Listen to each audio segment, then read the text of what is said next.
Hi, it's Gadget UK here again, back for part 2 of the A2386 cards repair. Thanks to Stefan Skotte for sending these two cards to me for repair, and for including the MPEG card as well, which we'll look at in an upcoming video. In the previous part we discovered one of the cards would not be detected by Janus at all on boot, and the other one had a load of instabilities and it would freeze after the initial boot. It was a bit better in terms of stability at the end of part 1. Right, we're on NICAM again, and it's not very ESD safe.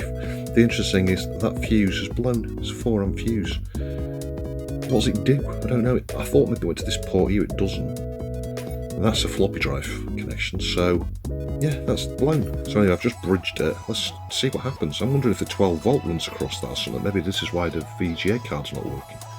Looking at the schematics here, as you can see, the fuse is for the external floppy drive connector on the back of the card. Yeah, what often happens with this is when you do Control-Delete, it just freezes. Yeah. Now it wasn't doing that a minute ago when I piggybacked one of the 74 F74 chips, or an LS74 I think it was. I mean, the thing is, with that chip piggyback, did you hear it booting there? Now it may freeze, the graphics may be messed up, but the thing is, with that 74 series chip piggybacked, it consistently boots. So that's the boot noise, and then it's booting from floppy. So it looks like it's got a clock problem, but it isn't just a clock problem. There's that graphics issue with the shared RAM, but maybe the clock thing is causing that. Now, we still haven't got VGA. This is still a mystery that's puzzling the heck out of me. I'm waiting for a postcard to arrive. not one from a holiday, you know, a post power and self-test card, as I mentioned earlier. Maybe that will help, but then again, it's posting, isn't it? It's not like we're getting an error, so it's just going to be, it's not going to reveal anything. But it may do in that if some of the data bits and address bits are not going onto the ISA bus there, we might actually see some weird thing there. And obviously the next thing is test connectivity. Well, I'm not looking forward to that. There's quite a lot of connections on an ISA slot, isn't there, 16-bit one.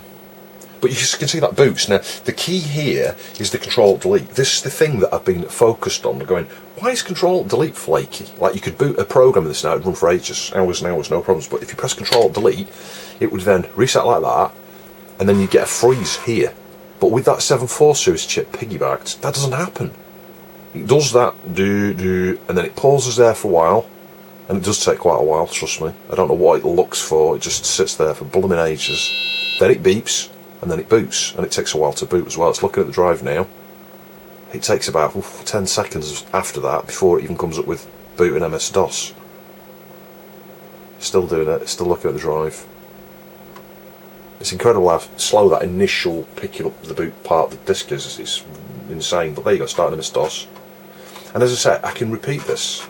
I've repeated this. I've taken the chip off, booted it up and stuff, and I got stuck on the first Control-Alt-Delete. And I put that chip back on, and I boot it back up, and I get to this point now and I go Control-Alt-Delete, and round and round and round I can go without any issues. But not only that, it always boots the first time as well. So yeah, I need to look where that is in the schematics. I don't even know. I've not even looked. I saw two of them on there, and I thought, I was just theorising, thinking, I wonder if one of those is the issue actually, or one of the issues. So I think the next thing I may do is just socket that up, but you know, it could be a red herring again. It could just be one of these things that 50% of the time it works and 50% it doesn't. I just seem to be hitting the times when I'm putting the chip on there. Do you see what I mean? But without that chip, you can't ever reboot more than once, from my testing, and I've spent hours and hours and hours on this last few days. So we'll Control-Delete that in the middle of the boot. Graphics RAM issues, those little things, I'm sure. I mean, what would be really amazing if I swapped it out and it brought the VGA back and everything just worked. That would just be incredible, but I don't think that's going to happen. It might just be stable with the Control-Alt-Delete stuff, and if that works, you know what, I'm happy. It's a positive step. Anyway, that's booting, so I'm going to take it out and swap it. Yeah, that was the problem. It's booted first time after doing that, and it's just unreliable. It beeped. It beeped before I even had a chance to get the screen up. So if I now do Control-Delete, yeah, this is the difference just from changing that 74. Let me just look what it is. It's actually 74 LS74. I've got HC74 on just at the moment.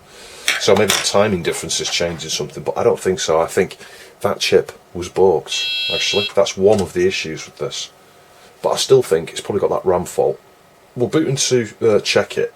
But it's booting consistently, and it's booting straight from power on. It never did that. You always have to reset it a few times. Now you don't. That was luck find, really, just thinking about those 7.4 chips there, knowing that, you know, because it's what's the word? It's a high usage part. You have clocks going through it, so it's like a high, you know, frequency of stuff going on in a flip-flop like that. And it's I don't know where that sits. We'll have a look at the schematics in a minute. Nevertheless, that is one of the issues. It's just whether we've still got, well, I don't. It's hard to tell at the moment. Looks like we haven't even got a display problem just now, doesn't it? But you see, this is the thing. It can be like this for a minute or two. So we've got a double thing there. Look, character here. So this is where it starts to go a bit crazy.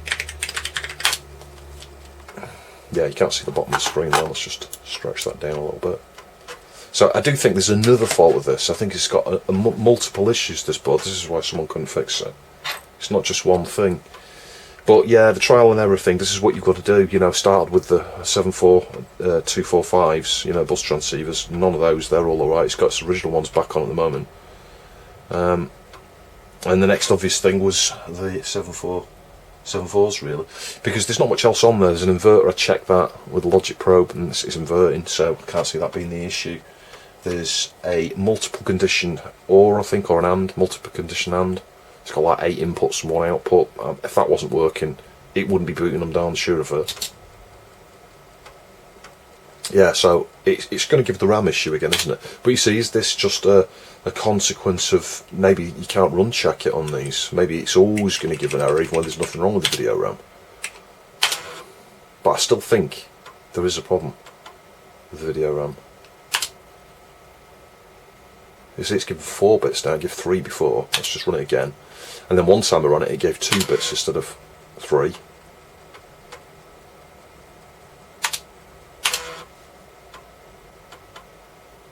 It's good having that video RAM test. Yeah, 4 bits, look. The interesting thing is, look where they are as well, 0246. Looking at what's stored in there as well, is like, I wonder what that is. It's probably the test bits. Yeah, it's the test bits.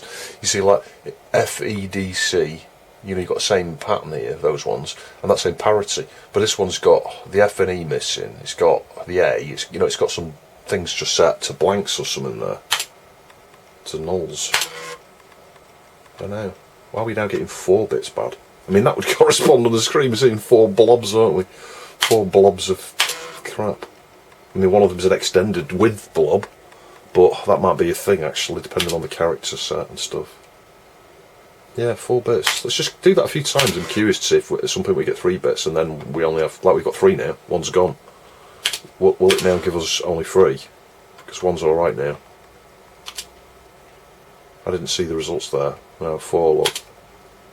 Yeah, I think these are just something else, I don't know. Oh, it's hard to tell. We've got 4 of 4 back there, haven't we? Anyway, it's solid. Control delete it again, I think. I need to put that other blooming disc back in, don't I? It's the annoying having to keep swapping the discs around. Yeah, so at the moment we've got 4 bits being reported as bad. Oh, I switched it off. Anyway, it's a good idea to test it from, you know, a hard boot again. And I'll stick the disc in. Right, so I heard it click there. And just watch this, it'll probably boot before I get a chance to go. Look, there you go, it's booting already. This is the thing, it wasn't happening before. That was not happening. Most times you'd have to reset it here. There'd be some weird issue where you've got to reset it. It doesn't, it just boots every blooming time now. So that's one problem down. I think the only issue outstanding with this now is, why does VGA not work? I think what I might do is just go talk to some of the guys on Discord to see if there's anything specific. Like maybe this Trident card just doesn't work with the you know, A2386, I don't know. There could be like some oddball cards that it just doesn't play ball with. So the next morning, and let's have a look at the next problem, I think. So what I'm going to focus on next is this VGA slot problem. Now, I had to think about this, and I came to the conclusion it's probably going to be something to do with the ISA slot, the 16-bit ISA slot that sits at the front of this. Maybe one of the connections is not there, or maybe the custom that drives some of those has a fault. That's not out there as a possibility, but I think less likely. You know, I looked for transceivers and stuff, and we swapped the 2 that were on the 245s, and that was what I was trying to achieve at that point, actually. That's why I swapped those. But I spoke to a few guys on Discord. Liv2 was one of those guys that said he cleaned a few chips. He gave me the IC numbers like 601, 602 and 604 or something like that. And he said, oh, but there's traces around here that relate to the slot, which is more or less what I figured. But you know what? I gave all the ones around that area a really thorough going over as part of trying to fix the problem with the floppy drive. And did you hear that, actually, the floppy drive a minute ago? It booted, no worries at all. This is the thing. Yeah, that's just CMOS settings, I think. In fact, it probably thinks it's got a VGA card set, because that's what I set. But it boots consistently, reliably. That 7.4 LS74 is balked. I can show you that later. I'll perhaps put it in the TL866, we'll test it. But the next thing, logic probe. I thought the easy way to find this is a logic probe. The data bus and the address bus go down one side of the ISA slot here. I've got to be careful, but if I just logic probe that one side, and let's just look to see if we've got a data bit or address bit missing. If it's not that side, if that side's alright, it's going to be something on the other side. So you got things like interrupts and other control signals and supply rails and things, but it's not going to be a supply rail thing, very unlikely. That fuse that blew that's just currently bridged out, I'll replace it with a new 4 amp Pico fuse. In any case, you can see I've got a pretty confined space to work here. What I need to do is just gently from the outside press into the hole like that. It's pulsing. Pulsing. Don't press too hard, because you could push the pin out of this channel and shut it to the other side. And then we will have a dead custom, for sure. I'm just gently pressing in here. It's nice actually that there's a piece of plastic like that to sink into, because it means you can't really, you see that one's just stuck high. This might not be the data and address bus side, now I think about it. Probably isn't. Let me try this side. Maybe it is. No, it's not. Anyway, I suspect it's going to be up here, because that's the side where it's nearest to the floppy controller, where the corrosion is, and where traces are probably balked. So, yeah, it's not easy for me to do this at all. And I do need to work out which side is the bit with the address and the data bus, because right now I've got no idea. Looking at the 16-bit ISA slot pin out here, you can see on the large part of the connector there, on the right hand side, the data and address bus connections. Obviously it's important to test other connections as well for control signals and clocks and grounds and power rails and things like that. And obviously, you've got the second 16-bit part of the connector there with additional data bits and stuff on there as well. Right, so using my really old 2010 MacBook Pro, if we just have a look here. Yeah, so somebody's kindly done the PCB layout for this. I'm not sure if that's the internal layers. It may do. I mean, there's an option here on the layers to say internal layers or not, but I don't know whether that means the bottom layer, because when you switch the internal layers off, you don't see the bottom side, so at least I think.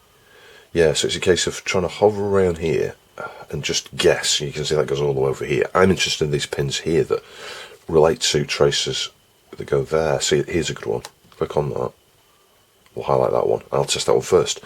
So, the ISA slot, I think you've got an I/O ready is on the end there, and then it goes data bus 8 bits, an I/O pin, another control pin, and then address bits like 19 or 20 of them I think down this side here.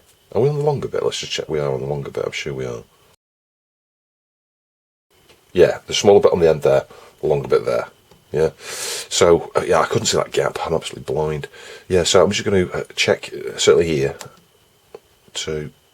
These are the data bits, aren't they? So this is what I'm thinking. It's going to be one of these. I'll do them 3 at a time, and if we scroll up, yeah, the colours, the green is a bit hard to see where the green is. What I might do is just do 2 at once. Actually, let's do that, because that green, it's impossible to see what's green on a green PCB. Yeah, but anyway, nevertheless, I'm just going to test on connectivity from here to there, under that, whatever that is. That's the IC, isn't it? And then from there to all the way over here, I think, on this custom. And then the same with you can just go from here to here, really. From custom to there, from there to there. Yeah, beep test on continuity. And after about an hour and a half, I might have found the issue. I think it's the bottom of these 2 wires here. So this one here, if I go along the pins here, I think this is one on the edge. Actually, I'm wrong, it's not. Let me just highlight it, give me a sec. Oh no, it is. Yeah, so the top one of those 2 wires there. I'll show you on PCBX for a sec. Is one of these here, I think. There we go, that's that one. The bottom one here should go to the end pin here. They get resistance 700. It's not sure. So it's that wire, or one of the traces that lead from there to here. Yeah, so apologies, there's a bit of a glare there, but it's this red one here. Sorry, the red one's alright, that goes there. It's the blue one, which is SA0, so it's the first address bit, isn't it? Yeah, it should come down to this end pin, and it doesn't. I get 700. So if I just get rid of the red one, because I'm not interested in that, so it's this blue one. Let's just see. So it's supposed to come across here as well. Let me just buzz that out so I see the pattern on the board here. Yeah, I've got to join there. Yeah, but somehow it's not getting, and it's obviously this trace here that comes down maybe. Yeah, it's not getting onto that end pin. I'll show you the meter. Alright, zoomed you out a bit. You're not going to be able to see everything at once. But as I say, it's... hang on, I've lost it now. This is the thing when you're doing something like this. It's so easy to get lost if you're not careful, because trace layout and patterns on wires can look the same. Yeah, there's two here. So well, let's just confirm that. The first one was here, wasn't it? Somewhere in the middle it was there. Yeah, and then the one below it should be this pin. Look, 536. So the first instance, what I'm going to do, and this is right underneath that chip, I think, remove the chip. Is it under there? I think it. Yeah, I think it is. I think I'm going to take the chip out, plug that wire, yeah, solder it both sides, and then just see if that's fixed that trace. Yeah, it's got to be here. It can't be anywhere else because, well, it gets over here, doesn't it, from there? So it's got to be something like that. And you can perhaps understand now why my approach, where you've got a corrosion area here, if I worked on this from the start, I would have plugged all of these, every single one. I mean, I've done this, you know, I did all the ones down here that I fixed, and then around this IC here, yeah, the 8042, the MCU, I plugged everything, every single wire around there, just because it's in the line of the corrosion. You can see that from how much solder mask was lost there. Anyway, so it's the bottom of these two here, and I may just revisit this and redo all of those around there later. But right now, I just want to see if this fixes it, and it might not be the only issue. But I sort of tested in a circle here by going, you know, around that way, and we ended up on this one. There's still several round here that need checking. And there may be some other issue. Maybe the custom is bad. Maybe it's not driving that line. That SA0 is, you know, the first address bit. It's the first address bit, and I don't know where that came from. And it comes from the custom. It doesn't come from like the CPU. It comes from the custom. So yeah, that hasn't flowed. It's like there's solder on the wire. There's nothing on the wire. Yes, I'll scratch that wire, I think, just gently. And you know what? You can lose these wires really blooming easy and all when they've been affected by the corrosion, so yeah, just be patient with them, don't go too high for too long.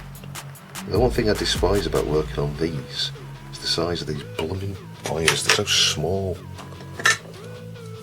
It's right up there with MVS wires and traces. But this is the thing, it's the era of this, you see, you know. The nearer you get to today, things get smaller and smaller and smaller and smaller. Including my brain power, I think, as I get older. It looks like a giant blob of solder there for such a small wire. Nevertheless, that has joined up. Right, whilst that's there now, let's just beep it. I haven't even soldered the other side yet. Let's just beep test it. We may be surprised. No. Well, that is strange, isn't it? So maybe it's all about the other side then. I don't know. It's probably around this time I realise I'm looking at the wrong wire or something. Do you know what I mean? I'm not even looking at the right one, but I'm sure I am, because compared to the one above it, and the one above it goes where it should go. It could be something obscure, like it's actually damaged under here. I might actually need a wire on it. In other words, it might go to the other side correctly. So it's somewhere here now. I need to try and see it. Where is it?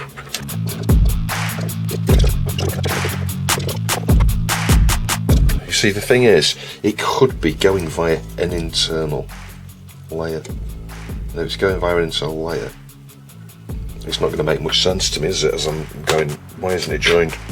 Why isn't it joined? Because it's an internal layer. Disconnect. Maybe this via the internal layer.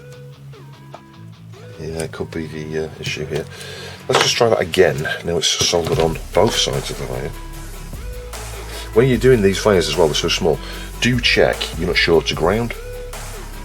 Because the pad, you know, the circular area, or the square area around the pad is so small, you can really easily bridge when you're trying to put solder on like that to ground. I'm really confused. How is it not joined there? How is it not joined there?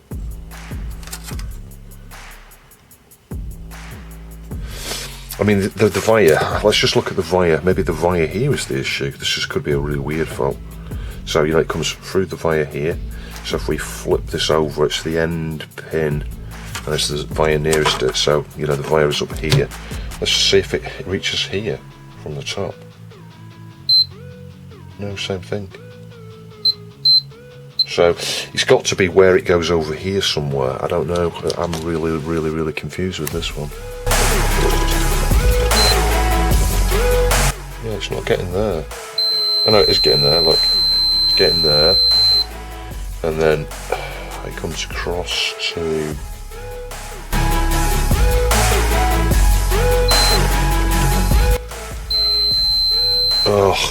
Oh, you know what this is? This is one of these layer things. It's on the underside here, look. Hang on. Is it? Yeah, it is. It's on the underside. So in PCB Explorer it looks like it's on this side, it's blooming well not. Oh my god, it works! Finally! It finally works, I can't believe it! Oh my god, that is just... I can't honestly believe it, because I've spent like 2 weeks or something working on this card. The last 2 days absolutely solid, I haven't stopped working on it. Gone back to looking at the RAM, so I've removed the zip RAM here, just used the solder pump and then the desolder station. Didn't need hot air, it's come off really easy, no pad damage there. So I'm going to clean up there, see if we can get maybe 2 strips of turn pin, but before I do that I'll clean the legs up on this and just see if it's going to fit into turn pin. It's not just about the clearance of the turn pin, it's will that fit into it? I mean, the holes here are kind of like that, aren't they, so it should fit really. And then what I'll do is start removing all of the RAM from the other board and test it here. Keep doing the VRAM test, just see if I get any more or less RAM errors, and that's just going to let me know the state of play with the RAM from the other board.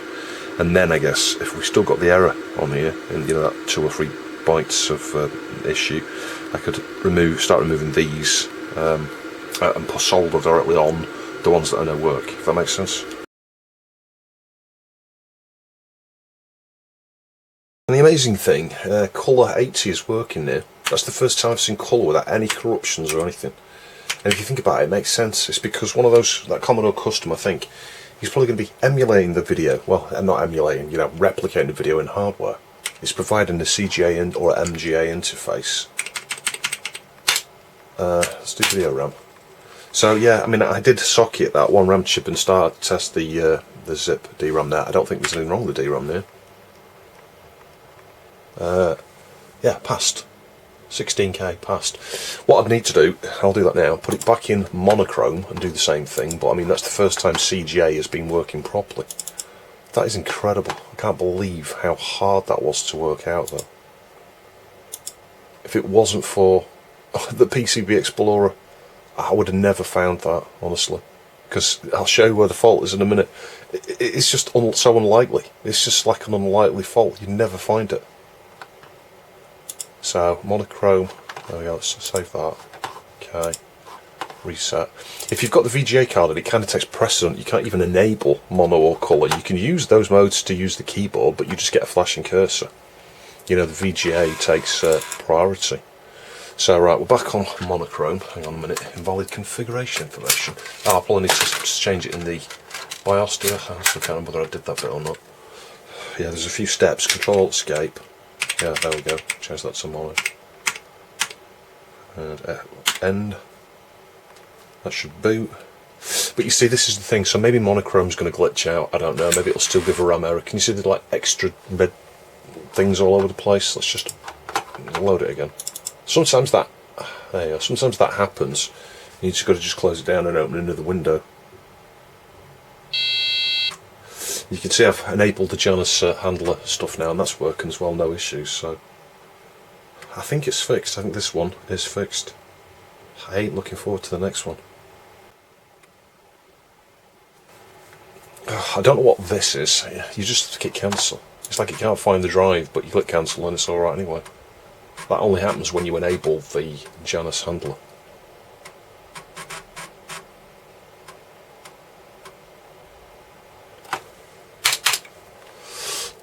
I guess the next thing to do is clean up this board, get a battery on it, and then I really should maybe create a hard disk image. I mean, the one positive thing I would say is, you know, Occam's razor, corrosion and stuff, I actually think that the other card probably has the same kind of issue. It's going to be fixable, hopefully. I'd be very surprised if one of the customers is dead on the other one. But it could be. Yeah, so I mean, already we've got characters appearing in weird places, as you saw, so I don't know. It's probably going to give the video RAM error here, isn't it? And this just could be a consequence of the way that it's replicating the MGA, that maybe this test in this environment... Oh, and it's passed now. Yeah, so it is fixed. That's fixed it. It's hard to believe, isn't it? It's hard to believe that that would create a RAM issue. But then again, it was actually a missing address connection between two chips, so you know what, maybe it's not as mysterious as it seems. If it can't address things properly, weird things are going to happen. Yeah, I'm calling it fixed. This one is fixed. I'll let Stefan know.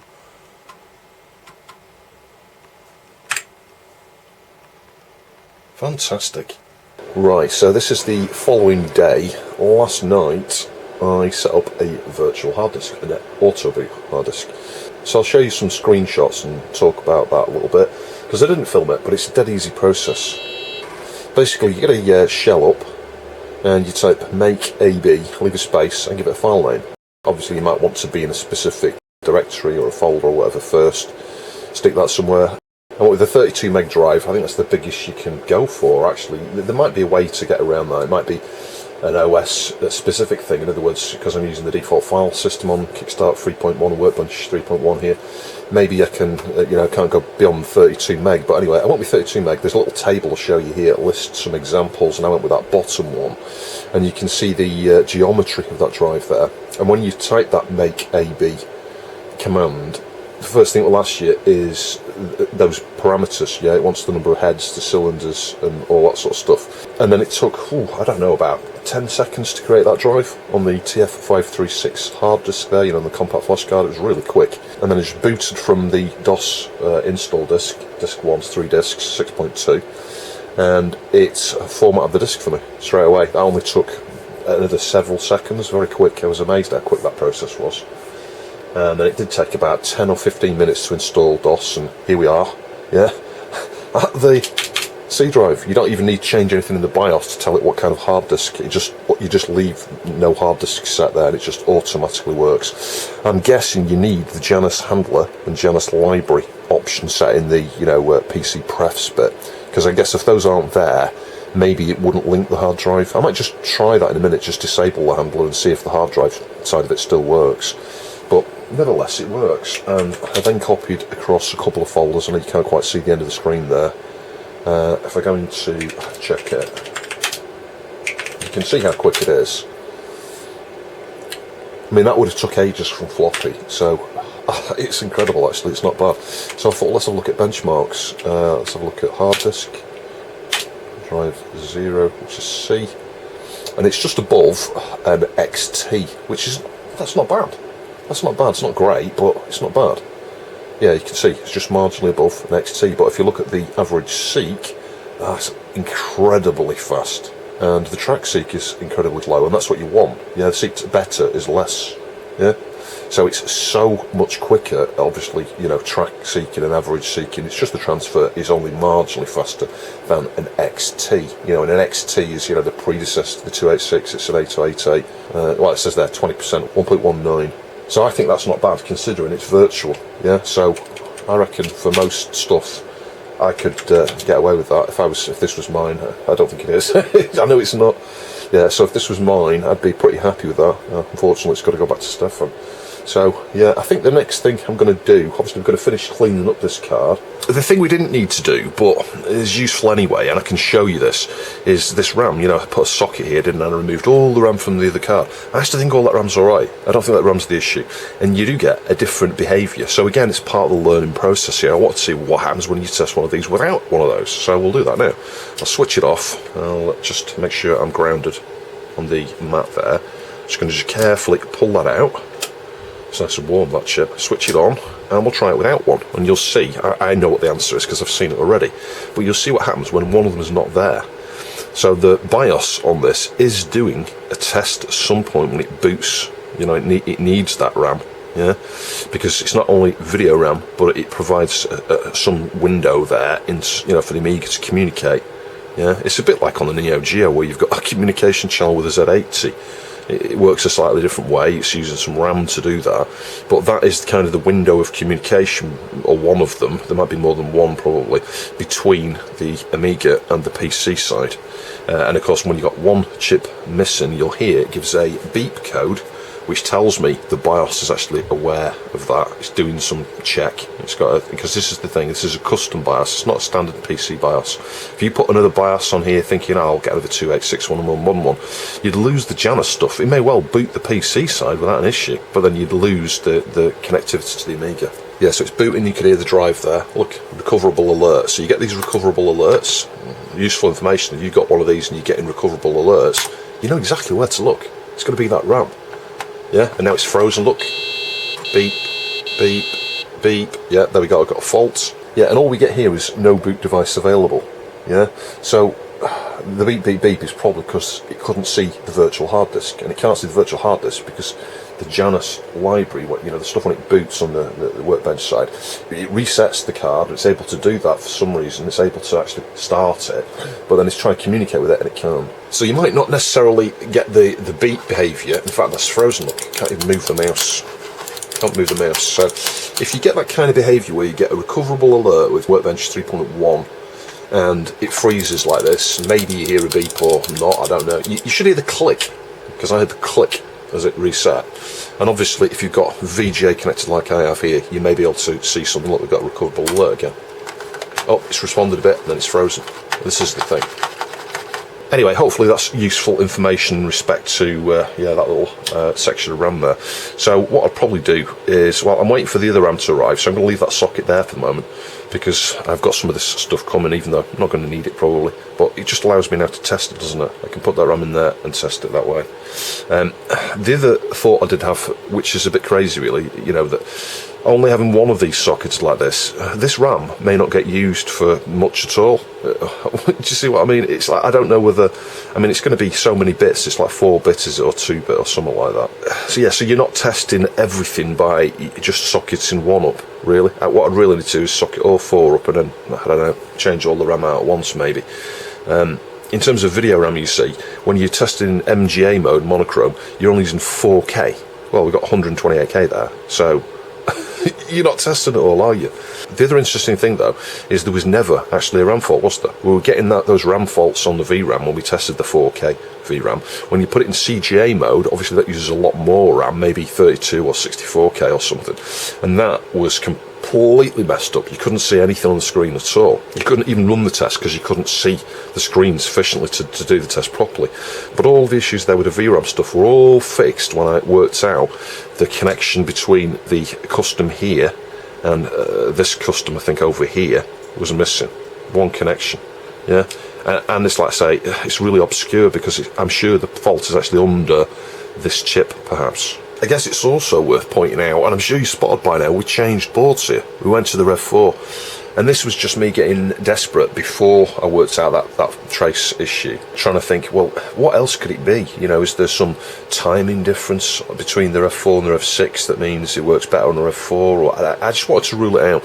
In any case, it works just the same on this Rev 4, and it was, you know, obviously had nothing to do with the issue. You can see the VSync tick fix thing here as well. There's a separate link top right for that. Yeah, so we're looking back at the second of these cards now that came from Stefan. This card has only got 1 meg of RAM. It's currently missing the RAM here that's used as VRAM and a window of communication, and obviously it's missing the chip here. So I'm going to start, I think, by getting the RAM back into position here, because I think that RAM's okay, actually. I tested those chips one by one on the other card, and we got the same behaviour. So I actually think that the RAM is okay, so we can get that back in on here. And I think I'm going to start by testing the connectivity on the ISA edge here, because what I've learned is this can actually help you work out whether you've got some sort of fundamental communication issue with not just the ISA slot, but using the PCB Explorer layout there, following the trace to the chips over here, both of them, you can actually work out if there's any problems, say, from here to one of these customs, and that's exactly what we had at the back end of part 1.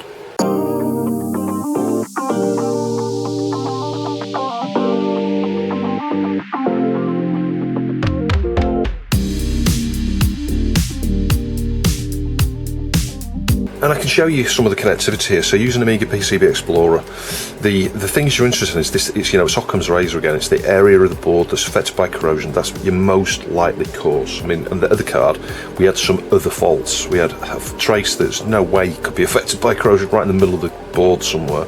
And we also had a chip that was faulty on that last one as well, which again, it was weak. All the time, and some it was just not quite right in it. It was kind of working, but it wasn't. Anyway, so Occam's razor stuff, simplest explanation. Testing here, so the first connection goes up to via there, I've tested that, and then you've got like 8 bits here, which are the SD, you know, data, the lower 8 bits of the data bus.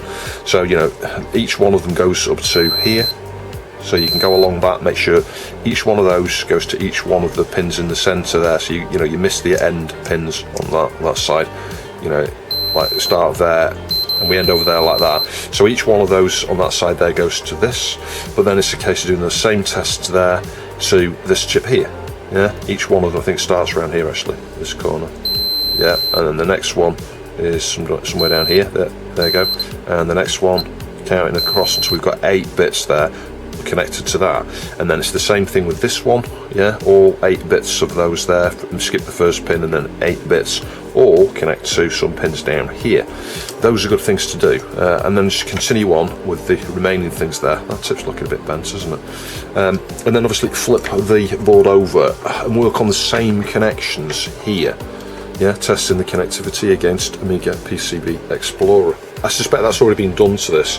I mean, so far I've tested all 8 bits there and to this socket, by the way. Tested that socket because they all go there. So it's like from here to that, and then from that to that, and then to there, and then to there. That rules out those 8 bits. They go everywhere there. So the clues for this one, I think the PC side maybe is not booting or running properly.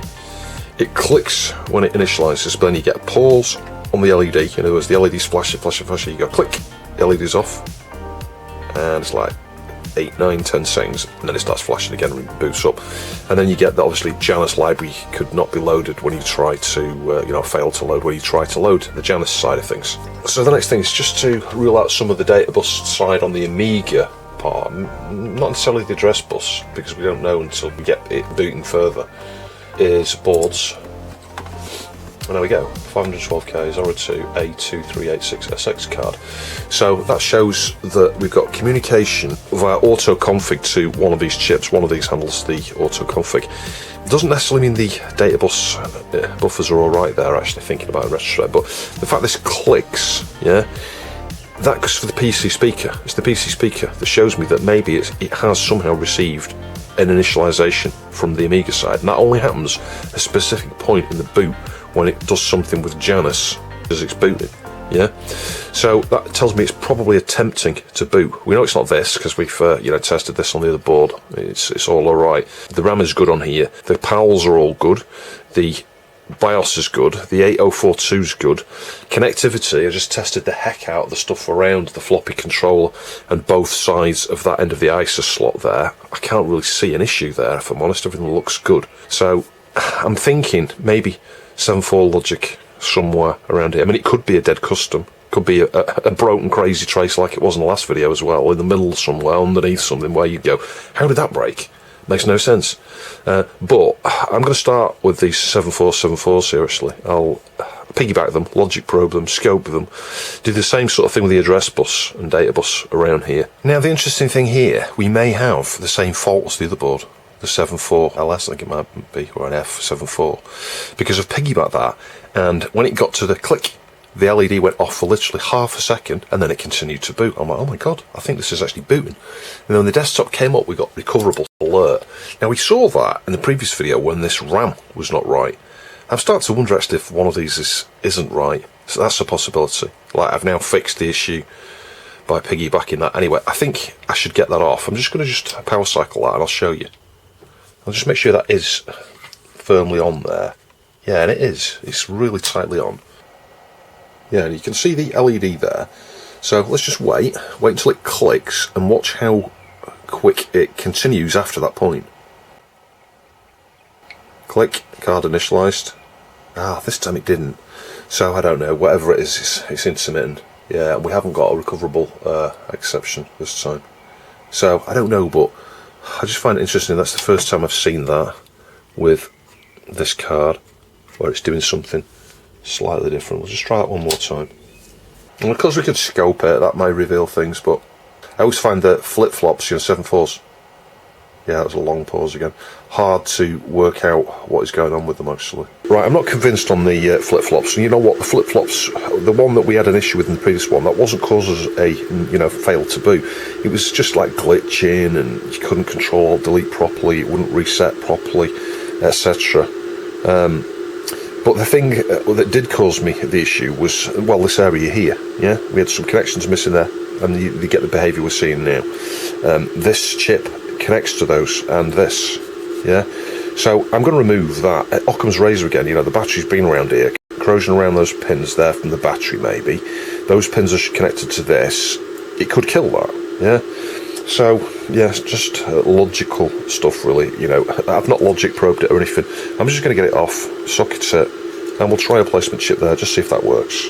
It's always an advantage having sockets on these things anyway, because it's one more thing you can swap at some later date in time without having to desolder. But clearly the issue with this at the moment is the PC side is not booting, because if the PC side was booting, and it was interacting with the slot properly here, I've got a VGA card in, we know that works, it works with the other one, we would see the BIOS screen, even if it just crashed out at some point, we'd see something. We're not getting that far. So, and the click indicates it started to boot. The recoverable exception kind of indicates a comms issue, which, could push us into realms of the Amiga communication side. So, it could be something here. I think one or two of these, in fact, they haven't been swapped. So, yeah, it could be like 244s, it could be 245s down here. I think that's what it's going to be, though. I think the issue with this one is going to be a 7.4 series. I think, again, in the repair log, the guy thought it might be one of these. I don't think so. I think there's hardly any corrosion seems to have got round there. I mean, he could have done a really good job of cleaning it up, but it seems to be mostly here that suffers from the corrosion on these.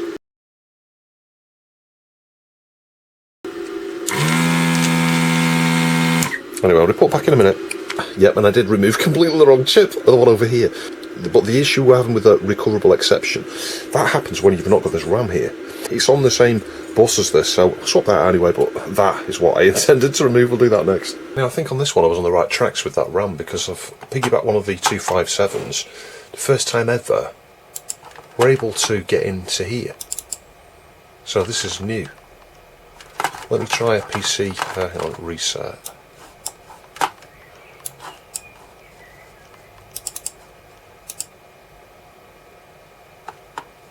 Yeah, look, PC reset's not doing anything, is it?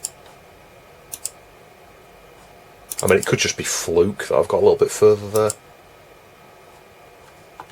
Let's just go PC prefs, switch these off, don't load.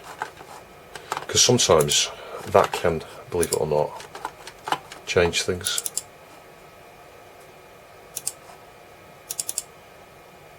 Mind you, if you've got no communication at all, because one of those 257s is completely bought, maybe. I think the communication's a bit weird though. There's like a few different ways it communicates. I think that buffer, the RAM, is just primarily maybe for the video. I'm not really sure any data gets stored there, but it could do. The custom BIOS on the PC side could be doing something with that. Let's have a look at PC color. It's interesting, isn't it? We are seeing into the window of RAM there, seemingly. I just don't know if that piggyback is fluke or not. I think I need to reboot this a few times, but I mean it's not booting, is it? The PC side seemingly is not booting. I'm not sure you're going to be able to tell, but we've got some really bad solder points around the RAM there.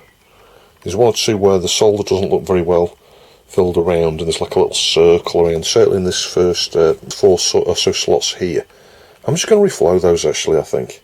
Well, a bit of hot air, and actually it booted. So yeah, I mean I cleaned the other end of the board as well. I don't know how reliable this is. Let's try a PC reset. So there's something temperature sensitive around there. Yeah, PC reset did nothing. And it's failing to load the JAWS library. But isn't that interesting? Shows the backbone of the PC side maybe works. Now, I did actually heat the delay line. I wonder if it's that delay line.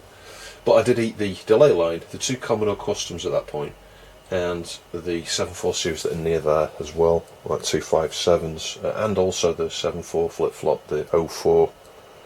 So I don't know, something in that area maybe.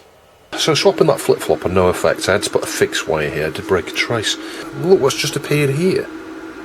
There's a fix here. There's like 3 or 4 traces fixed underneath this like sticky residue or something. It's glue actually. I don't know. So is that a factory fix? I mean, it's strange, isn't it? The actual Commodore label was actually bang over the top of that. I don't think it's a factory mod, but it could be a factory fix. So there are some connections here that are fixed with wires, and there's one there. I wonder who did that. I'm going to try and chip this off actually, this glue or whatever it is. I want to inspect that to see what is going on there. It could be clear nail polish or something.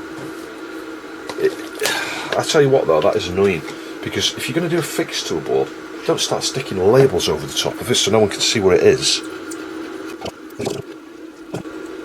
I'm inclined to think that's a factory fix or a factory mod.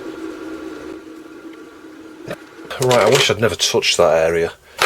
I think there's bad connections there. It's been really intermittent since I reflowed those, and I've actually ended up joining 2 wires. You can see them here just bodged on to join from here to here, which would replicate those 2 wires that someone fixed on the underside. As I say, if you're going to do fixes like that, don't stick serial numbers and things over the top of them, because like, it's just, I don't know, it's just a bad idea. No one ever knows that there's an issue there, do they? Or was an issue there. And that might not solve it, but anyway, the wires next to it have reflowed as well. Let's try that. But at least it's booting up again. So I'm guessing we're going to get an error here. Yep. Couldn't do anything with Janus. So I'm not ruling out another bad connection around that chip actually. I think my next port call is to test all the connectivity around that, because it's when I heat around there that, well, you saw before we had VGA actually. It had actually booted up. Right, so scoping things, because obviously random swapping never really helps much. And yeah, the 7474 didn't make much difference there. I've just found a dodgy signal on one of the 244s, let me show you. So my next port call is to swap this 244, but it might not be the 244. I guess what I should do before I swap actually is just have a look to see whether it's an input or an output. Yeah, so I'm just probing around this chip. So if we start on the end here, we've got hello. Hello, I think, yeah.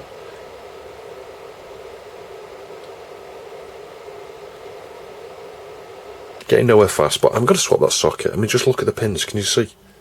They're like super green. It's like, maybe that is the problem. It's been contact clean, but inspecting that with magnification, it is corrosion. It's really bad. I think that's just been reflowed. I don't think anyone's took that socket off. I could be wrong. If it's been replaced, why is there so much corrosion there? I don't know. I did have to go over a few of the pins a couple of times there. Yeah, but I mean, look at that. Can you see the greeniness? That's awful. Yeah, maybe that's never been off because it looks a bit fuzzy under here. Anyway, I'll clean all the pins up, the fiberglass pen there. A little bit of vinegar, a little bit of IPA, and then just inspect to make sure there are no damaged connections, and we get a brand new socket on. I don't think that's the issue, that socket, but the pins, because they're all so green, you never know, one or two of those pins could be making like a resistive connection. So I'm sure it has no bearing on the remaining issue we have here. But nevertheless, pins cleaned up there. Let's just retension that. And obviously a new socket fitted. That's it, to be sure I've got no bent pins there. I'll give it another try. But yeah, I don't think that's going to fix it. So we've got two fixed wires here at the moment due to this area actually. The two traces that were previously fixed, they didn't seem to be particularly reliable. And even after reflowing them, these two pins are not joined between these two chips, and they should be. So anyway, that isn't the final issue though. There is definitely something still wrong with this. Well, unless that fixes it, I doubt it. But then again, I don't know, look how green that is. Even though the chip's legs were clean, you could imagine it not making a very good connection when they're that green. Not getting anywhere. I thought, well, I'll test it against PCB Explorer again. So I tested every connection on the top of that chip there. I tested everything around the two chips I've replaced and socketed here. The 04 inverter, I had a high and a high on an input and an output, so that was faulty. The next thing I thought, well, it's still not working, it's still doing exactly the same thing. Cleaned up the sockets on the RAM, cleaned up the chips, sprayed the thing, still just the same. What else did I do? Reseat all chips around here. Check around the ROM, because if your ROM's got a problem, it won't boot. And I got 4 from the end here, which is SA0, the lowest address bit. And it's supposed to connect to the top pin here and the custom over there. Connection to the custom to here is okay. Neither of these are connected to the ROM. This is why it's not working. I'll bet that's the issue. I'll bet that if I now fix that trace, unless I'm making a mistake here and I've just clicked on the wrong thing or something, but let me just double check. Yeah, part of me thinks this isn't going to fix it because there's just been problem after problem after problem with these cards. But yeah, that top right connection there, red, yeah? Red, yeah? Red. The fourth connection here, let's just touch the actual pin with the other probe. So we've got connectivity there. Hang on, let's just do that again. So it should be this first pin here. It's not joined. That will be it. That's the issue. I don't know where the trace is broken. I think this is another one of these mysterious ones where it's going to be something under a place where you're like, well, there's no corrosion there. How the hell did that break? And then it should go up here. And there's no join. So that's the answer. It cannot address the ROM. You ain't got a ROM, it's game over in terms of the PC side. So, hang on, let me just try this now from the pin up here on the custom, the Toshiba chip, to down here. Hang on the tops, we got join. So these two are joined on that pin correctly, but the ROM isn't. So it's something around the ROM socket. That is so strange. Anyway, I'm going to see if I can just work out which wire to use.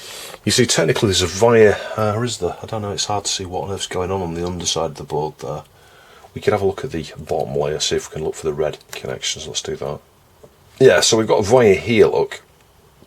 Maybe it's an internal layer. Maybe that's what the issue is. It's funny how it zigzags around a lot up here. Look at the way it wobbles there. That's really odd, isn't it? Anyway, so I'm going to take it from that wire on the underside to there, and we'll just see. Anyway, so I need a wire from here to there.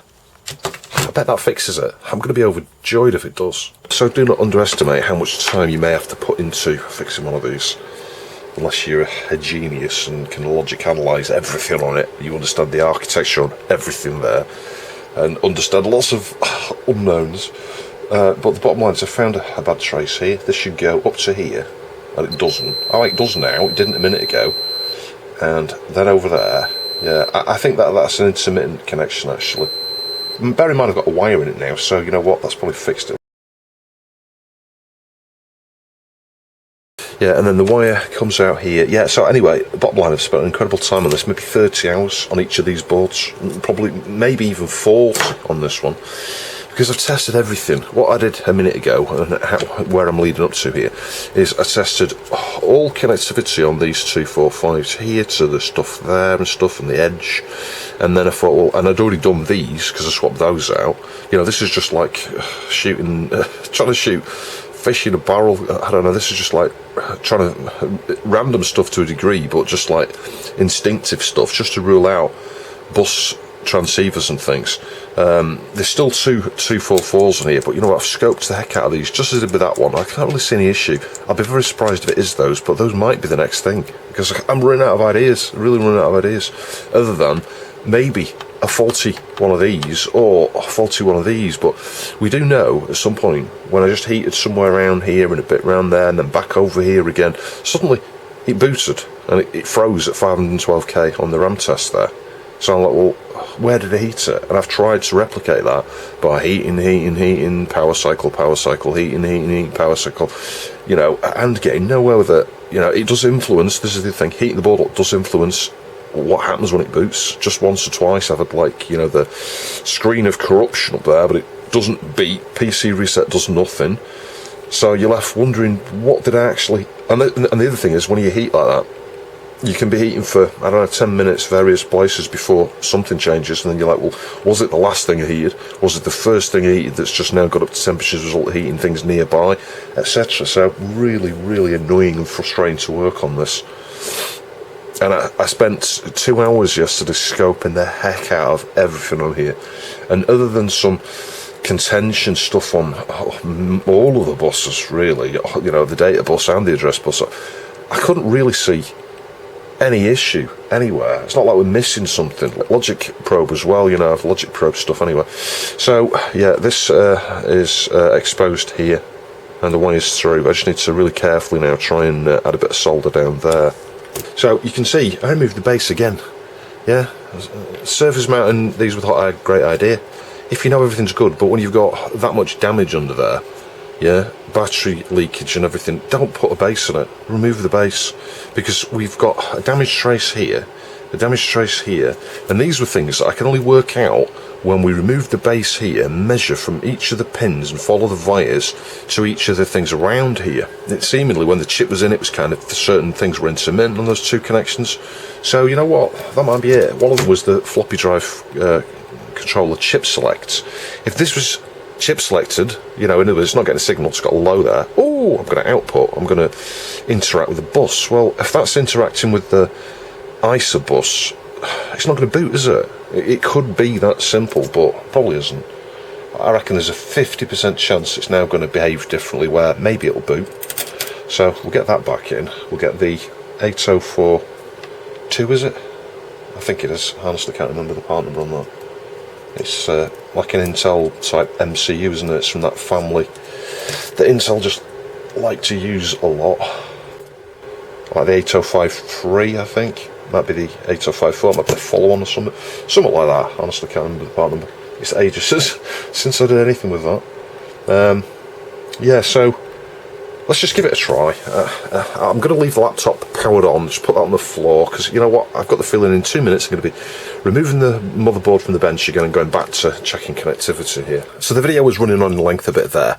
You can see this is the actual end of the series here. You can see I ended up, this is the card that I ended up buying from Stefan.